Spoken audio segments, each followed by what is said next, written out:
My name is Donna. I'm 35, and for 3 years I lived a lie, believing my home was a safe haven, a sanctuary I'd built for my daughter and me. That delusion shattered after a brutal double shift. I walked through my front door, exhausted, to find Lily's room. Our sky of painted stars, half-primed gray. Her bed was gone. My mother, calmly sipping coffee, told me Lily was with her father, sent away by a family vote. A vote? My daughter gone, her room destroyed, and a secret group chat later revealed they'd planned it for weeks. In less than 24 hours, my entire world imploded. My mother, still smiling, thought she'd just won a minor family squabble, completely unaware of the quiet, steel-cold correction that was about to descend upon her. Before I tell you what happened next, please take a moment to like and subscribe, but only if this story resonates with you, and drop a comment telling me where you're watching from and what time it is there. Let me back up 3 days because the empty room didn't come out of nowhere. I have been a nurse for 8 years. Most of those years were nights. Nights pay a little more, and a little more was the whole plan. I saved every spare dollar in a credit union account I never touched. 2 years ago, that account became a small brick house on Coldwater Lane with a crooked porch and a kitchen from 1980-something. It was mine. The first thing that had ever been only mine. The second week we lived there, Lily asked if the ceiling could be the sky. So we bought glow paint and a bag of stick-on stars, and we spent a Sunday on a stepladder making our own constellations. She named one after our cat. She named another after me. When the lights went out, the whole room turned soft and blue, and she would whisper goodnight to each star like they could hear her. That was the room. That was the ceiling. 3 years ago, before the house, my father had open heart surgery. He came through it, thank God, but the recovery was long and money was tight, and my mother asked if they could stay with me, just until Dad's back on his feet. My younger sister Brooke came, too, because Brooke always came, too, just until. Those are dangerous words. Dad got back on his feet. Then, he got back into his recliner. 3 years passed and nobody ever talked about leaving.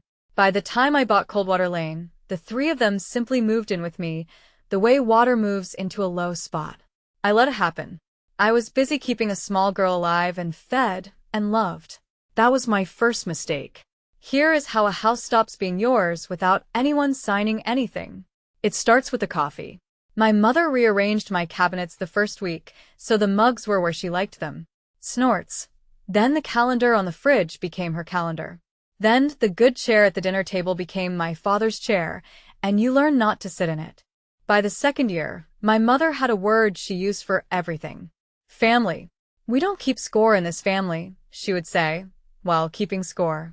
We share everything in this family, she would say, sharing my groceries. She said it the way some people say a prayer, like the words themselves made a thing true. And I let her because correcting her cost energy I did not have. After a 13-hour shift, you do not pick a fight about mugs. Brooke was 29 and trying to be famous. She had a ring light, a tripod, and a phone full of videos nobody watched. Wellness, she called it. Home and harmony. She filmed herself folding towels and talking about intention. The account had 400 followers, and 3 of them were my mother's bridge friends. Brooke needed a reel, she said that a lot. A real space to film. A real space to grow the brand. She would look around the small house when she said it. The way a person looks at a parking spot they intend to take. My father said almost nothing. He watched his shows and let my mother speak for him. He had become a man-shaped silence in a recliner. I told myself it was temporary. I told myself that for 3 years, Lily and I had a room of stars. I thought at least that was safe. The Tuesday before the double shift, we had spaghetti for dinner. That detail stuck with me. Spaghetti, garlic bread, and normal Tuesday. Brooke set down her fork and said it like a weather report. I've been thinking about the studio thing. My mother nodded before Brooke even finished. The way you nodded a plan you already know. I just need a real space. Brooke spread her hands like it was the most reasonable thing. Good light. A door that closes. Her eyes drifted down the hall toward the only door that mattered to me. That's Lily's room. I kept my voice flat. It's a big room for one little kid, Brooke said. And she's barely in it during the day. Lily was right there, building a fort out of couch cushions, pretending not to listen. Children always listen. She's 7. I set my glass down. She's supposed to be at school during the day. My mother folded her napkin into a neat square. Donna, nobody's deciding anything tonight. We're just talking as a family. There it was again. Family. The word that always came right before someone took something. I kept my voice level. The answer is no. It's her room. Brooke rolled her eyes and looked at our mother. And our mother gave her a small, patient smile. The smile said, "Don't worry." The smile said, "Leave it to me." I should have understood that smile. I was tired, and I missed it. Later, I tucked Lily in. She held Biscuit, the gray stuffed rabbit she'd had since she was 2, missing one button eye. "Mama, can we add more stars when you're home?" she asked. "Of course, baby." I traced one of the painted stars above her bed. "All the stars you want." She fell asleep under our painted sky. I had a double shift the next day. I kissed her head and went to pack my bag. Morning came too early, the way it always does after a short night. I worked at St. Bridget's, the regional hospital 20 minutes up Route 9. A double shift meant I'd leave before Lily woke and come home after she slept. I hated those days. I worked them anyway because the mortgage did not care how I felt. I got dressed in the dark. My badge hung on its blue lanyard by the door, where it always hung. Donna Tud RN. I put it over my head, and the little laminated card settled against my chest like it weighed something. Lily woke up just enough to find me before I left.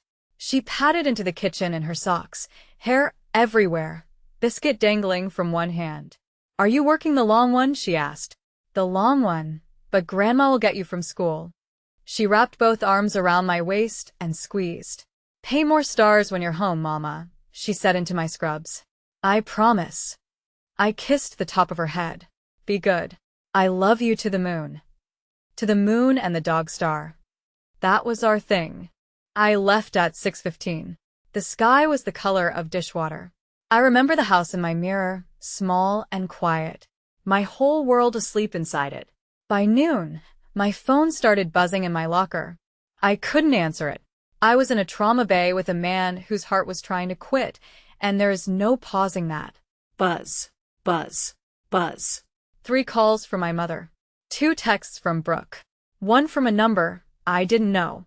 I told myself it could wait 1 more hour. People who don't work in hospitals don't understand. Some hours you simply cannot have your phone. That hour cost me. We lost the man with a failing heart, and then we got him back. Twice. By the time he was stable and upstairs, 2 hours had gone by, and my hands were still shaking the good kind of shake. The kind that means you did the work right. That is who I am when nobody is voting on me. I am steady. I am the calm in the loud room. It is the one thing I have always known how to be. Renata found me at the supply station refilling my pockets. She's the charge nurse, 61, gray braid, no patience for nonsense. She has buried 2 husbands and raised 4 kids, and seen everything twice. "You look like a woman whose phone won't stop." Renata did not look up from the chart. "My family, probably about a room." "Family?" Renata repeated, and she made the words sound like a diagnosis. "Eat something before you call them back. You can't pour from an empty pot." I laughed because she was right. I ate a granola bar standing up. In the back of my mind, there was a folder. It lived in the bottom drawer of my dresser. A plain manila folder with my closing papers in it. The deed. The mortgage. The survey of the lot. I'd looked at it exactly once since the day I signed. The night I bought the house. When I sat on the bare floor and cried because the thing was finally mine. I didn't know yet that I would need it. I only thought of it the way you think of a fire extinguisher. Good to have. Hope you never do. I clocked the buzzing phone in my locker as a problem for later. Later came at 9:40 that night, when I pulled into my own driveway and saw every light in the house burning. The front door was unlocked. Inside, the house smelled like fresh paint and packing tape. I walked down the hall to Lily's room and stopped in the doorway. Her bed was gone. Her dresser was gone. Half the ceiling, our sky, was streaked with gray primer, the stars drowning under it. Brooke knelt in the middle of the floor with a tape gun sealing a box marked Lily in black marker. A ring light stood in the corner, already plugged in, already glowing. Where is my daughter? My voice was very quiet. People who know me know that's one. My mother appeared behind me in the hall. Arms folded, chin up. She's with her father for a few days, she said. She's fine. Travis hasn't seen her in 5 months. He's still her father. My mother lifted her chin a little higher. We talked it over. All of us. We voted. You don't get a say. We voted. You don't get a say. I have replayed those 8 words more times than I can count. Said in my own hallway. About my own child. In front of my own daughter's boxed-up life. Brooke didn't even look up from her tape gun. It's actually a really good room for filming. The light's amazing in the afternoon. I looked at the gray streaks where the stars used to be. I looked at the box with my child's name on it. I felt something in my chest go cold and clear and very, very still. People expect a mother to scream here, to throw something, to melt down. I didn't. I set my keys on the dresser that was no longer there, caught myself, and set them on the windowsill instead. Okay, tell me exactly what you all decided. Here is a thing I learned in the trauma bay.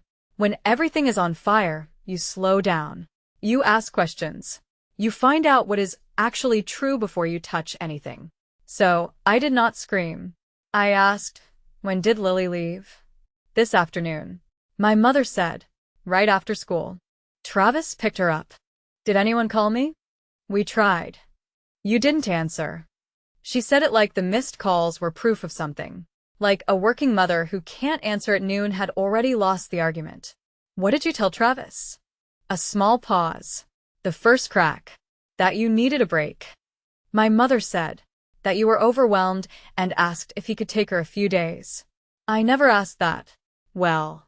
She smoothed her sleeve. Somebody had to think of the practical side. The practical side. The practical side was my 7-year-old in a car with a man she barely remembered because 3 adults in my house wanted a bedroom. And the room. Brooke finally looked up. We figured while she's gone, we'd just get it set up. Easier than doing it around her. While she's gone. I repeated. We're a family. My mother spread her hands. We make decisions together. You've been so busy, Donna. We were trying to help. I looked at the 3 of them. My mother, certain. My sister, impatient. My father, somewhere in the living room, saying nothing, as usual. I did not feel rage, exactly. Rage is hot and fast and stupid. What I felt was colder. It was the feeling of a door closing somewhere deep, very softly, and locking. Okay. The word came out flat. Thank you for explaining.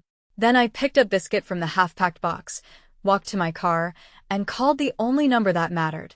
Travis answered on the second ring, which surprised me. Donna, he said.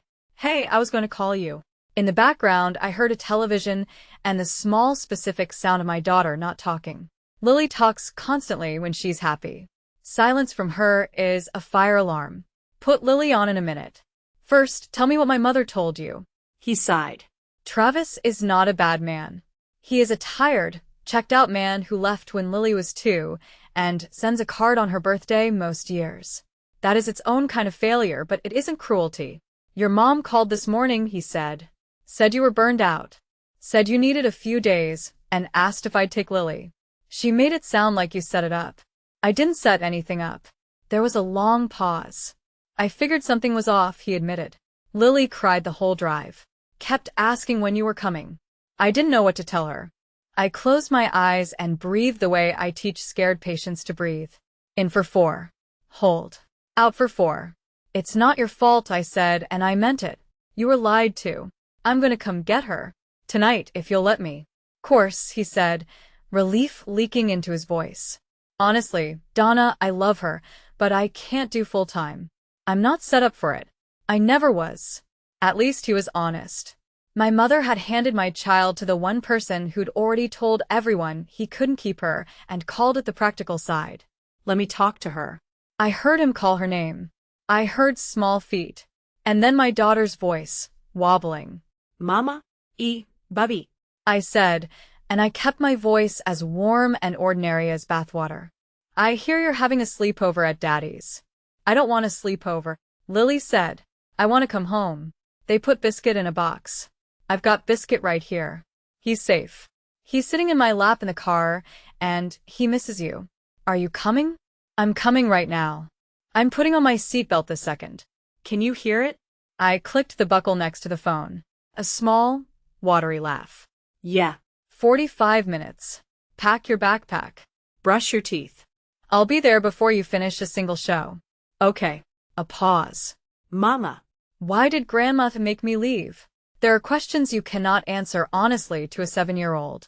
You cannot say, because your aunt wanted to film towels in your bedroom, and your grandmother thinks the house is a country she's president of. So I said the truest small thing I could. Grandma made a mistake. Grown-ups make mistakes, too. I'm going to fix it. That's my job, okay? Fixing things is my job. Okay, Mama. To the moon. And the dog star, she whispered. I hung up, set Biscuit gently on the passenger seat, and sat for 1 minute in my dark driveway with my hands at 10 o'clock and 2 o'clock. A lot of people right here would have stormed back inside, would have shouted, would have given my mother the explosion she could later describe to the neighbors as proof that I was unstable, dramatic, the difficult daughter. I didn't give her that. I never give them that. I put the car in reverse and went to get my girl. I want to pause the story here for a second, because if you've ever been the calm one in a loud family, this part is for you. For years, I believed that keeping the peace was the same as keeping my dignity.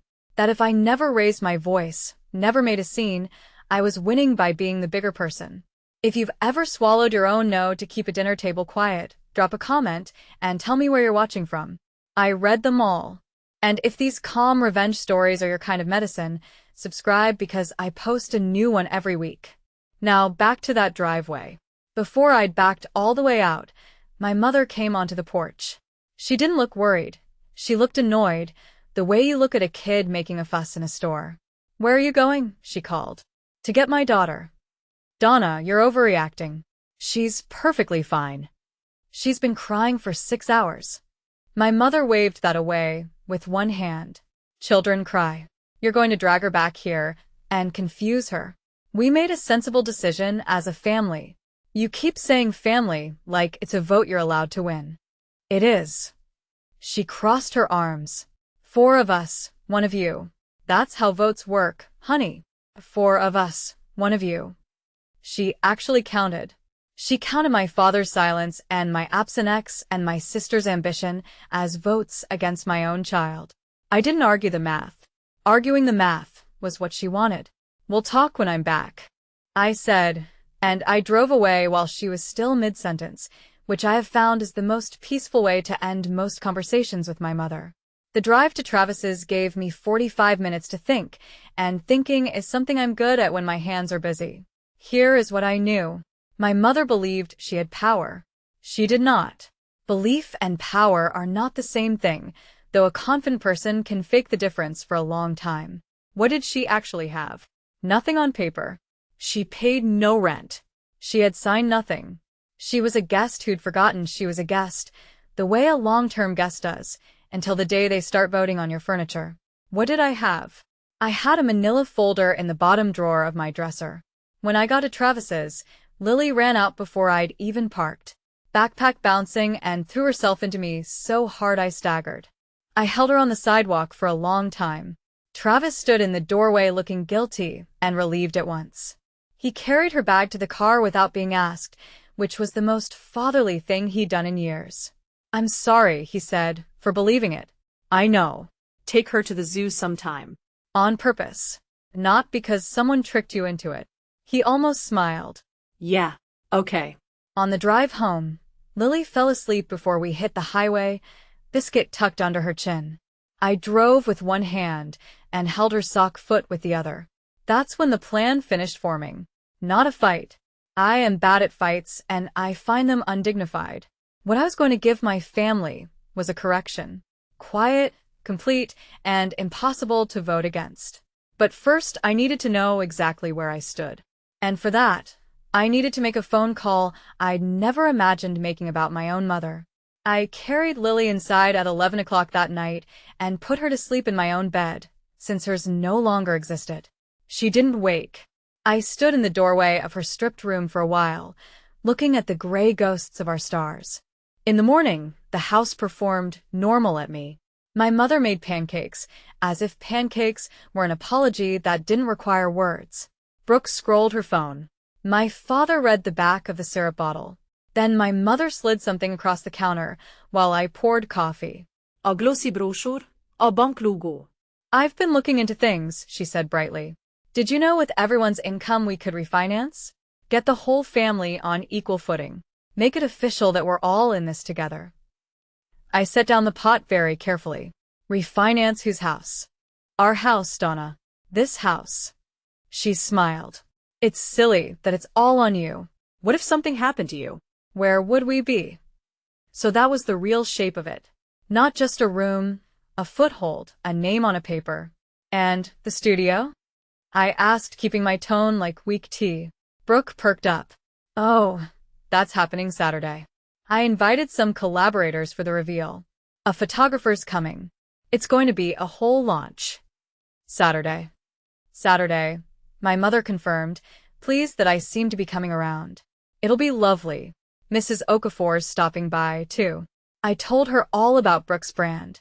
I nodded slowly, like a woman absorbing a plan she might agree to. Inside, I was making a list. Saturday, witnesses, a photographer, a neighbor. If they wanted an audience, I thought an audience is exactly what this should have. I just had to make a couple first. The thing that turned my stomach to stone was sitting on the kitchen counter the next afternoon, plugged in and unlocked. Brooke's tablet. She left it charging while she ran to buy backdrop fabric, the screen still glowing on a group chat. I am not a snoop, but the chat was named in cheerful letters Atwood House with a little house emoji, and I was not in it. My mother was in it. My father was in it. Brooke was in it. Even my Aunt Carol 2 states away was in it. Everyone named Atwood except the Atwood whose name was on the door. I read it standing up, and the floor felt a long way down. It went back 6 weeks. 6 weeks. Messages about the room before that spaghetti dinner, where they pretended to be just talking. Messages working out how to handle Donna. My mother had written word for word. We'll just present it as a family vote. She won't fight the whole family. She never does. She never does. My own mother knew my calm the way a hunter knows a deer trail. She had counted on it.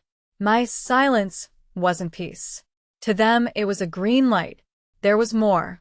A photo my mother had sent of a printed document propped on this same counter. A quitclaim deed form half filled out with a sticky note. Get deed assigned. Tell her it's for the fire insurance. For the fire insurance. She'd written a script to trick me out of my own house. I did not cry. I did not throw the tablet. I took out my own phone and photographed the screen. Every message, the deed form, all of it. Then I set the tablet back exactly where it had been. Glowing. Innocent. Then I texted Renata one line. I need the name of that lawyer. That night after Lily was asleep, I sat on the floor of my closet, which is the one place in the house that locks, and I let myself feel it for exactly 10 minutes. 6 weeks. They had spent 6 weeks planning how to move my child out, and themselves further in. And they had built the whole plan on me being too gentle to stop them. The betrayal wasn't the room. The room was just where it became visible. The betrayal was older. The betrayal was that they had studied my kindness and decided it was a weakness they could farm. When the 10 minutes were up, I stood, washed my face, and got practical. Practical is my native language. It's just that I'd been speaking everyone else's for 3 years. I made a list the way I do at work when a patient is crashing and panic isn't an option. 1. Get Lily safe and stable. Done. She was home, in my bed, under what was left of the stars. 2. Find out exactly what the law said. Belief versus power. I needed to know which one I actually held. 3. Do nothing visible until I knew. That was the hardest one. Every cell in me wanted to march out and confront them. But confrontation without footing is just noise, and they were experts at turning my noise into a story about poor, unstable Donna. Renata texted back a name and a number. Property and family. She's a pit bull in pearls. Tell her I sent you. I saved the contact. Patricia Vance, attorney. I looked at the name for a long moment. Then I looked through the wall, toward the room where my mother slept. certain she had already won. You don't get a say, she'd told me. We would see about that. I called Patricia Vance on my lunch break the next day, sitting in my car in the hospital lot with the windows up. I told her the whole thing, plainly, the way I give report at shift change. The house. The deed in my name only. The parents and sister who paid no rent, signed no lease, and had lived with me for 3 years. The vote. The child sent to her father, without my consent. The group chat. The quitclaim form and the fire insurance lie. She was quiet while I talked. Then she asked 3 questions. Your name, and only your name, is on the deed, and the mortgage? Only mine. They've never paid you rent? No written agreement, nothing? Nothing. Not a dollar. And the child? You have sole legal custody? Sole custody. Her father has visitation he almost never uses. I heard her pen moving. All right. Then here is the truth, and I want you to hold on to it. A family vote has no legal weight.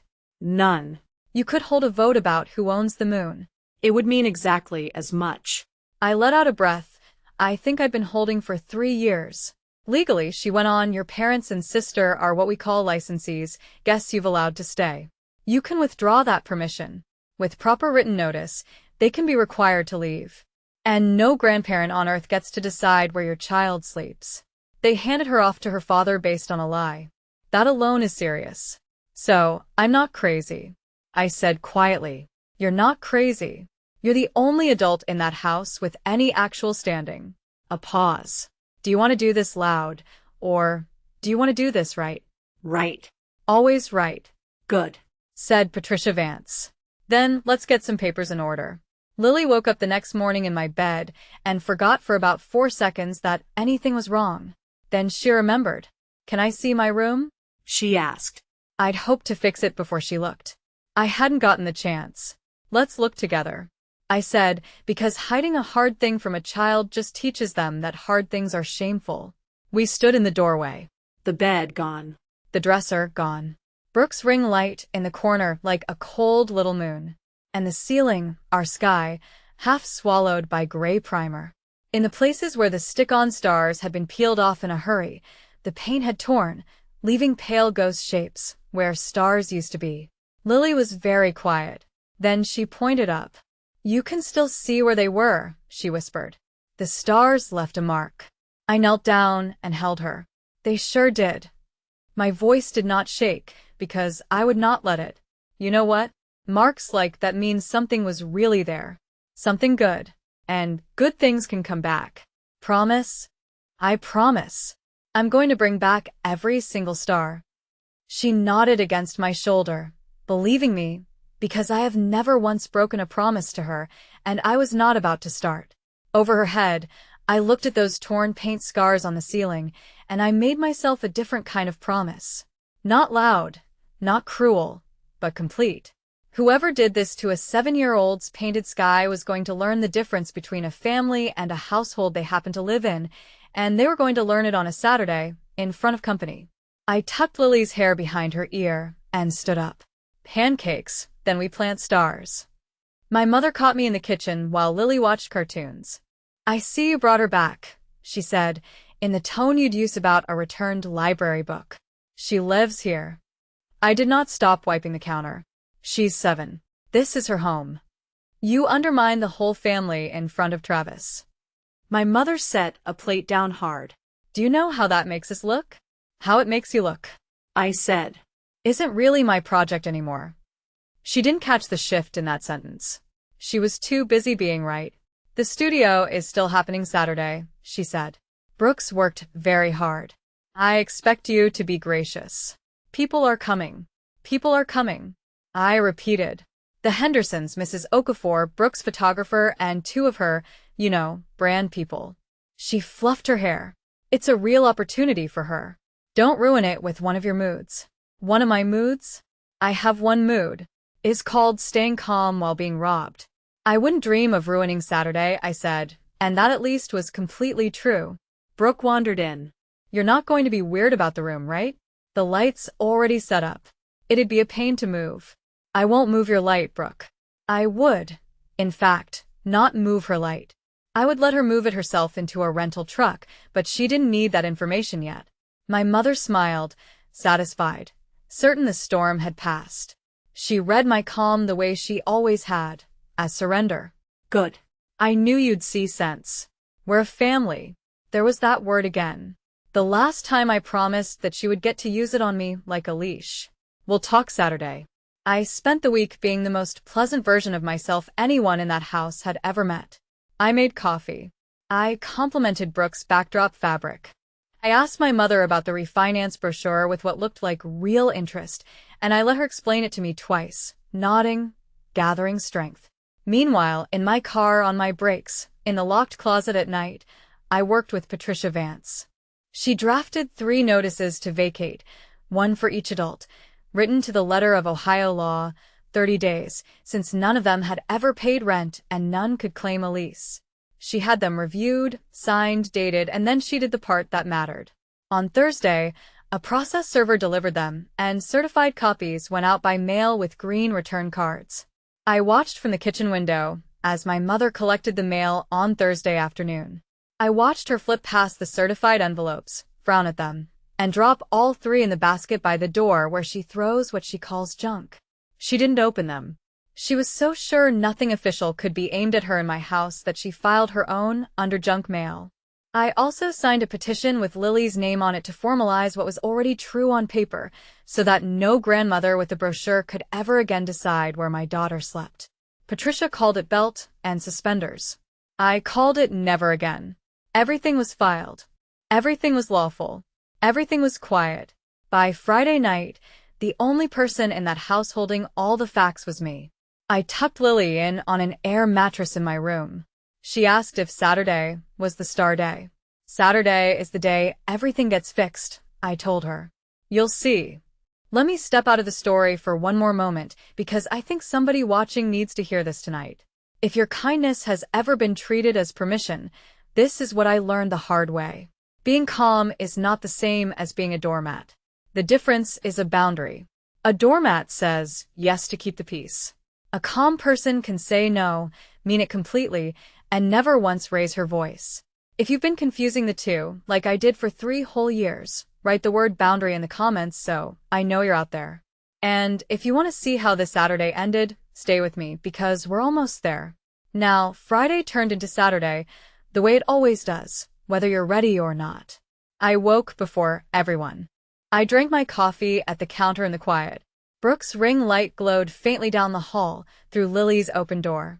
Already on, warming up for its big debut. I went to the bottom drawer of my dresser. I took out the plain manila folder. Inside, the deed. In my name only. The mortgage, in my name only. A copy of the 3 notices to vacate dated Thursday. The custody papers and the photographs from Brooke's tablet printed at the drugstore, including the quitclaim form and the message that said she never does. I squared the papers like I square a chart. Then I clipped my hospital badge to my collar. Even though it was my day off, because some part of me wanted to walk into that room as exactly who I am. Donna tud RN. The calm in the loud room. I heard the first car pull into the driveway at 10 o'clock. The company had arrived. I should tell you about the night before, because of my father. Late Friday after the house went dark, I'd slipped into Lily's stripped room with a small can of glow paint and a brush. I couldn't fix the whole sky yet, but I painted 1 star back. Just one, over the bed that wasn't there. So that whatever happened Saturday, my daughter would have 1 star again. I was on the stepladder when my father appeared in the doorway in his robe. We looked at each other for a while. He hadn't spoken directly to me in days. Your mother, he started, then stopped. He looked at the gray ceiling, the 1 torn star of fresh glow paint. She wasn't always like this. I know, Dad. After we lost the old house in 2009, his voice was rough. She decided she'd never be nobody again. That if she just held the family tight enough in her fist, nobody could take anything. He swallowed. She holds too tight. I see it. I just got tired of fighting her. It was the most honest thing he'd said in 3 years. For a second I thought he might say the next thing. The thing where he stood up. Where he told her she was wrong. Where he became my father again. He didn't. Don't make a scene tomorrow. he said instead, and shuffled back to bed. So, that was my father. A man who could see the truth perfectly, and still chose the recliner. I don't hate him for it. I just stopped waiting for him. I finished my 1 star, and climbed down. It glowed faint and lonely on the ruined ceiling. 1 star, I thought. It's a start. Tomorrow, I get the rest of the sky back. By 10:30, my small house was full of strangers being polite.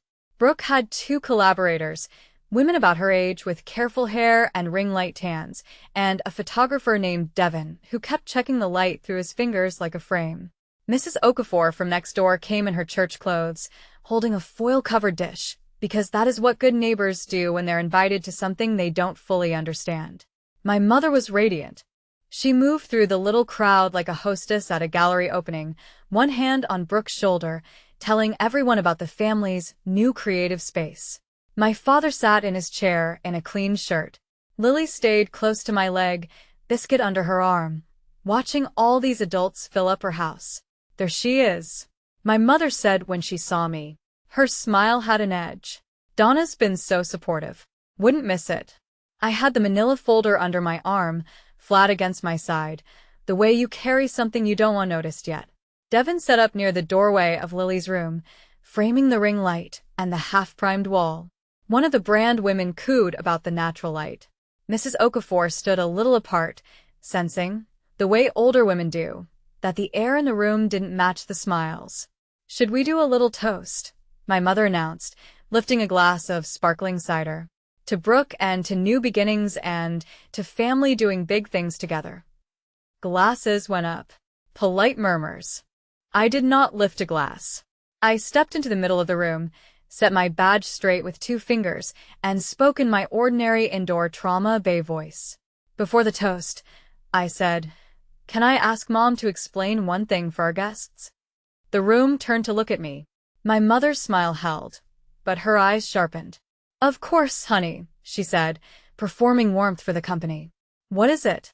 "Earlier this week," I said, "you explained how the family made a decision about this room, about my daughter's bedroom.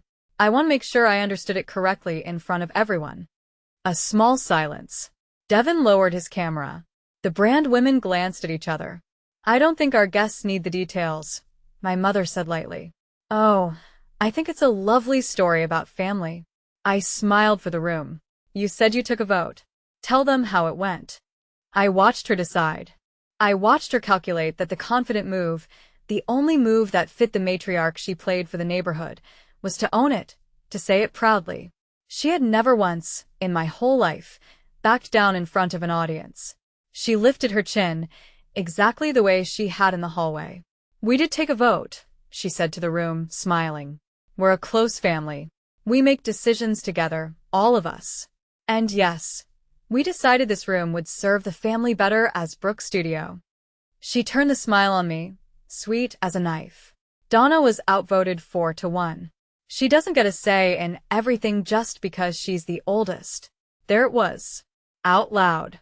In front of the photographer, the brand women, and Mrs. Okafor, who had gone very still by the wall. "We voted. You don't get a say. Now witnessed." "Thank you," I said softly. "I just wanted to be sure that's the version we're going with." Then I set the manila folder on the dining table, opened it, and took out the first piece of paper. I held up the first paper, so the room could see it, the way you show a patient an X-ray, not a weapon, just a fact. "This is the deed to this house, recorded at the county 2 years ago. There is exactly one name on it." I let that sit. Mine. Donna Tud. No one else. Not my mother, not my father, not my sister. My mother laughed, a short, bright sound for the audience. "Well, of course it's in your name. You handled the paperwork. But it's the family's home." It isn't though. My voice stayed level. A home isn't a feeling. Legally, it's a deed. And the deed says me. Donna. A warning now, under the smile. Not in front of company. "You wanted company," I said gently. "You invited a photographer to my house to film a room you took from my childhood. Company is exactly what we have." Devin was very carefully not pointing his camera at anyone. The brand women had stopped pretending to look at the light. Mrs. Okafor set her foil dish down on the side table, freeing both her hands, the way a person does when they realize they're a witness. You always do this? My mother said, her voice climbing. You make everything about ownership, about money, about you. After everything I've done for this family, I'm not finished. I reached into the folder. There's more than the deed. Donna, stop this right now. She was loud now. The matriarch mask was slipping, the radiant hostess curdling into something hard. I am your mother.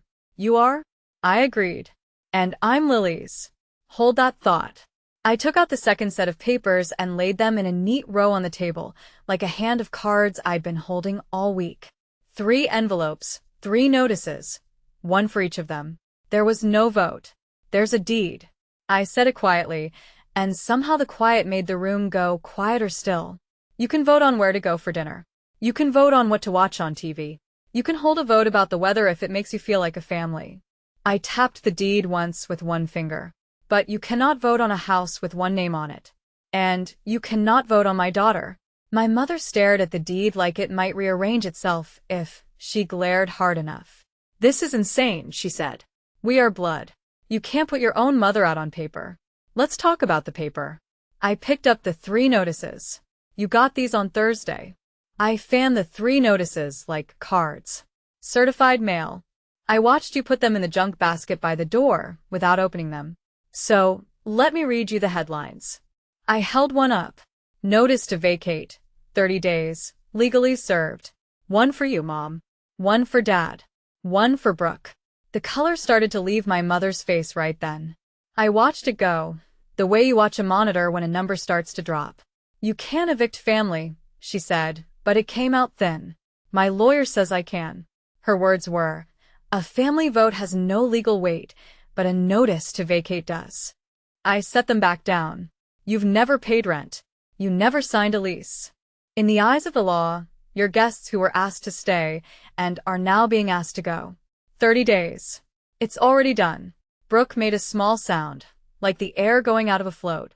My launch, she whispered. My collaborators are right here. They are, I said, not unkindly. They've been here for the whole thing. That was when my mother stopped performing and started detonating. After everything I gave up for this family, she shouted. The brand women flinched. I lost my house, my real house, do you understand? And I held us together with my bare hands while you went off, and played nurse, and felt sorry for yourself. And this is the thanks. Thrown into the street by my own ungrateful daughter. I did not raise my voice. This is the part one want you to see, if you take nothing else from this story. She got louder, and I got quieter. And the quieter I got, the smaller her shouting looked in my house full of strangers. You didn't hold us together, Mom. I kept my hands loose at my sides. You moved into the one of us who got steady, and you called it togetherness. There's a difference. You will regret this, she hissed. When you're old and alone, you will remember that you chose a deed over your own mother. I'm choosing my daughter over a takeover, I said. Those aren't the same thing, no matter how many times you say family. My father, in his chair, looked at the floor. He had told me not to make a scene. I wasn't the one making it. And while we're being honest in front of everyone, I said, and reached into the folder one last time. There's a third thing I think Mrs. Okafor especially should see, since you've been telling her stories about me. Mrs. Okafor's eyebrows lifted. My mother went still. Some animal part of her sensed what was coming. Donna, She said, almost a whisper now. Don't. But she'd had no problem voting on my child in front of an audience, so I felt no need to protect her in front of one. I took out the last printed page, the quitclaim deed, half filled in her handwriting, with the sticky note still photographed in the corner. This is a quitclaim deed, I said, holding it up for the room. It's the form you fill out to put someone's name onto a property. My mother started filling one out 2 weeks ago to add herself to my house. That's a private family matter, my mother said quickly, too quickly. It would have been, I agreed, if you hadn't photographed it for the group chat, the one I'm not in, the one named Atwood House. I looked at the brand women, add Devon at the neighbor. She wrote a note to herself, right here. It says, and I'm quoting, get Dee to sign. Tell her it's for the fire insurance. The room made a sound, not a gasp, exactly the sound a room makes when it collectively decides whose side it's on. One of the brand women set down her cider and picked up her bag. "Brooke," she said carefully, "I think we're going to head out." "No, wait, the shoot," Brooke said, panic cracking her voice. "We can still do the shoot. This is just family stuff. It's not about the brand." But Devin was already coiling his cable. The light went off. The cold little moon in Lily's room died. "It's a beautiful space," Devin said, to no one. "The way people talk when they want to leave a room politely. Good luck with everything." They filed out, the two women and the photographer, careful not to make eye contact with my mother, who stood in the middle of her gallery opening with nobody left to perform for. Mrs. Okafor was the last of the guests. She paused by me at the table. She looked at the deed, the notices, the quitclaim. Then she looked at Lily, half hidden behind my leg with her rabbit. "You painted that child stars," she said quietly. "I remember." "You hush now. You did right." She squeezed my arm and let herself out. Then it was just us, the family, so-called, standing in the wreckage of a launch party, a torn ceiling down the hall, 3 open futures on my dining table. My mother tried one more key in the lock, the oldest one. Tears. "How can you do this to me?" She wept. "I'm your mother. A daughter is supposed to take care of her mother." I let her cry. I didn't rush to fix it the way I would have a year ago. I just waited until the worst of it passed, and then I said the thing I'd come to understand in a locked closet at midnight. "Mom, I think you got so scared of being nobody that you tried to make yourself the center of a house that isn't yours. I'm sorry you were ever that scared. I really am." I kept my voice soft. "But being afraid doesn't give you a vote on my child's bedroom, and it never, ever gave you permission to send a 7-year-old away on a lie." "Brooke needed the room," she said weakly. "Brooke is 29. I did not raise my voice. Lily is 7. I will not strip a child to stage an adult's hobby. Not in my house. Not while I'm breathing." I crouched down to Lily's level and tucked her hair back. "This is my daughter," I said, looking up at all 3 of them. "She is not a line item. She is not a vote. Nobody in this family gets a say over where she sleeps ever again. That part is finished." My father finally said something. "Maureen," he said, "sit down. It's over." And my mother, who had ruled that house with a word, looked around at the empty room, the dead light, the papers, and the 3 pale faces in the mirror over the buffet, and she had nothing left to say. That is the moment from the title. The one some of you have been waiting for. My parents and my sister went pale. Not because I'd shouted. I never shouted. They went pale because the story they had told themselves, the one where they were a family and I was a vote they could win, had just been replaced calmly and completely with a stack of paper that did not care how anyone felt. The deed didn't care that they were blood. The notices didn't care that my mother was scared. The law didn't care about the word family. And without that word as a weapon, the 3 of them were just 3 people standing in someone else's house with 30 days to find a new one. Brooke sank onto the arm of the couch and stared at her dead ring light. My mother sat where my father told her to, for once, her hands open and empty in her lap. My father looked older than his 64 years. I didn't gloat. There's no dignity in gloating, and dignity was the whole point. I'd held my ground without raising my voice, exactly the way I'd promised myself I would. I closed the manila folder. I left the papers on the table for them to read in their own time. Then I did the only thing that actually mattered. I picked up Biscuit from where he'd fallen by Lily's feet, brushed off his one-button eye, and handed him back to my daughter. "Come on, baby. Let's go pick paint colors." She slipped her hand into mine, and we walked down the hall past the cold, dead light into the room where one lonely star still glowed on a torn gray sky, waiting for the rest of them to come home. The 30 days went faster than you'd think. Brooke left first, within the week. One of the brand women had a spare room, and Brooke took it, hauling her ring light and her backdrop fabric out to a borrowed hatchback. The studio launch never happened. The 2 collaborators quietly unfollowed her, and the photographer's name never appeared next to hers again. A wellness brand built on harmony does not survive being filmed inside a takeover. My parents took the rest of the month. My mother spent it not speaking to me, which, honestly, was its own small mercy. On the last day, a cousin of hers came with a pickup truck and they moved to her place 2 towns over. There was room there, the cousin said. Enough room. As they loaded the last box, my father stopped by the porch. He didn't apologize. He wasn't going to become a different man at 64. But he looked at me for a long moment and he nodded. Once. Slow. You did right, Donna, he said. The same words as the neighbor.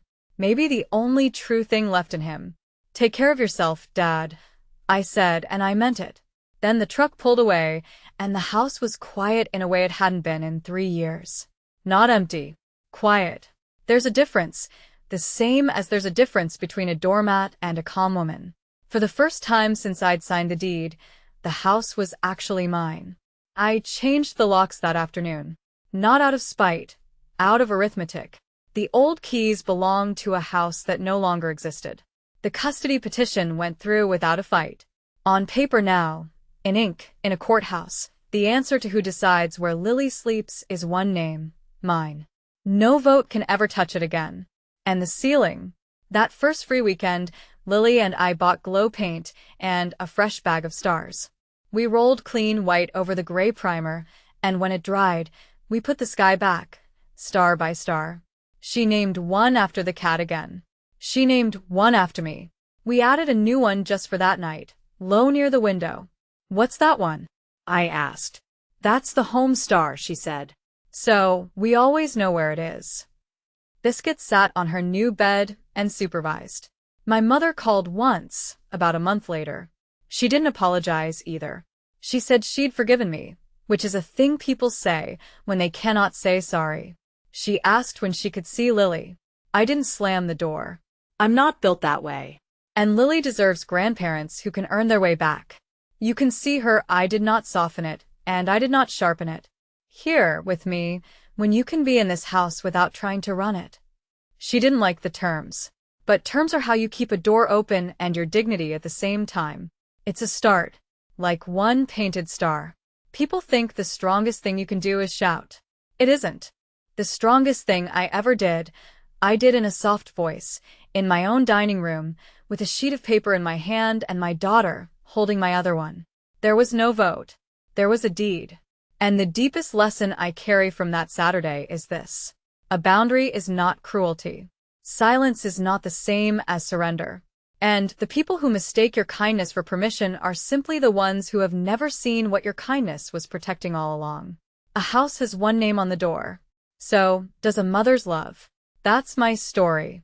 One double shift, one stripped room, and one quiet sentence that put a whole house back in order.